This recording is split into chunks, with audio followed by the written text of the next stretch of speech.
People are gonna see me everywhere. So if you don't like me, I'm sorry. Hi everyone, welcome to Shhhcrets.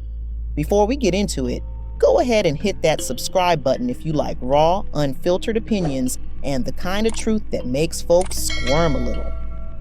Today, we're talking about how Tyla's fairy tale in America turned into a reality check. Once upon a time, there was a young, beautiful singer named Tyla. She came from South Africa with a dream to conquer the American music scene. She was fresh, stylish, and backed by a powerful team that believed they could turn her into the next big thing. And for a moment, it seemed like they could. She danced her way into viral fame, racking up streams, awards, and glossy magazine spreads. But here's the twist. The story wasn't being written by the music, it was being written by PR. Every headline praised her looks, her outfits, her red carpet moments, but not her songs. The music that should have been the heartbeat of her career was lukewarm, and in America, lukewarm doesn't sell fairy tales.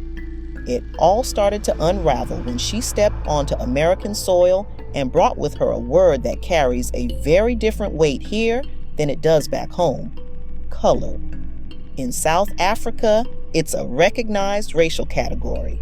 In America, it's a word rooted in segregation and racism. And it was like setting a match to a room full of dry paper. People expected her to acknowledge the difference, maybe even apologize and clarify. Instead, her team went silent, dodging questions and letting the fire grow. Meanwhile, her fans weren't helping.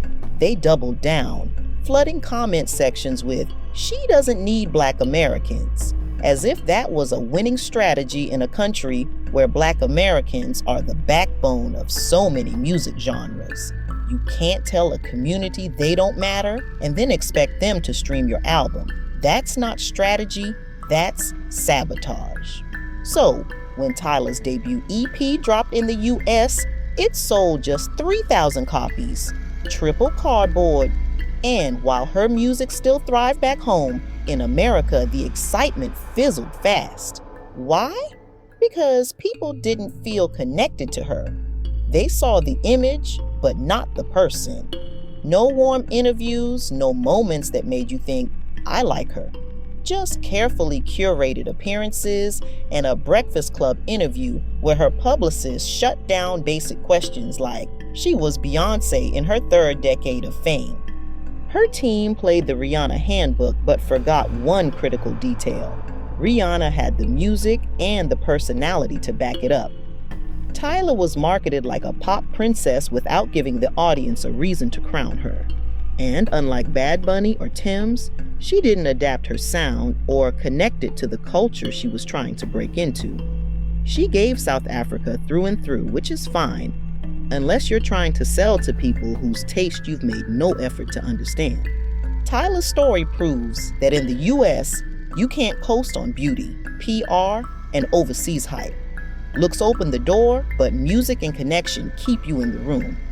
And if your fan base is busy burning bridges while you stand silent, the bag will fumble itself. Multiple things can be true. She's talented, she's gorgeous, and she and her team still managed to make choices that left her first major US release dead on arrival.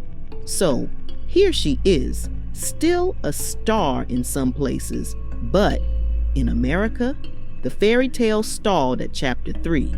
And until her team learns that humility and cultural awareness sell better than defiance and overcuration, the happily ever after might just stay out of reach.